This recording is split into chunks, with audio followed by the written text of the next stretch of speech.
पैसे ज़कात के लिए लिए गए वो सियासी पार्टी के फंड में डाल दिए गए। जो वूटन क्रिकेट क्लब के पैसे थे वो ज़कात के लिए थे, वो ये मैं इलेक्शन कमीशन के रिकॉर्ड की बात कर रहा हूं, उसको सियासत में डाल दिए गए, पार्टी में डाल दिए गए। नहीं, पूरी गल सुन लो फिर शेम कहियो। उसके बाद उसमें से 70 लाख रुपया एक खातून को दे दिया गया। क्यों दिया गया? बाकी जड़ा है तुम सोशल मीडिया के उत्ते ऑडियो सुन लो, वीडियो सुन लो। आपकी सियासत जो है इस एक वाक़े से सारी डिफाइन हो जाती है। सियाना नहीं चबलेगा है,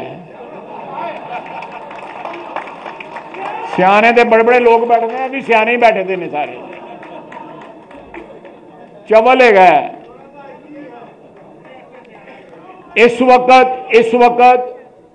इस वक्त जो मुस्तफी मेंबरान हैं, मेरा ने 130-135 के करीब हैं पीटीआई के, जो ये 28-29 को जो है स्पीकर साहब के पास जा रहे हैं, जितने भी हैं 50 करोड़ रुपया महीना जो है वो गवर्नमेंट से ले रहे हैं।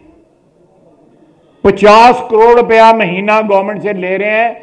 सरकारी रिहायशें, सरकारी फैसिलिटीज, हर किस्म का जो है वो पाकिस्तान की आवाम से जेब से निकाल रहे हैं। लीडर भी जेब कतरा, फॉलोअर्स भी जेब कतरे। औकात यदि पता लग गई नाल उन्होंने अपनी भी औकात पता लग गई है, एदे मुंह औकात पता लग रही है। एनी है ना, कुछ असी तो कुछ नहीं कह रहे, चुप करके इसको तो दे गए, गाला वो कटन दिया जाएगा। ये जिस शख्स ने उसको खिलाया है, जिस हाथ ने उसको खिलाया, उस हाथ को उसने काटा है।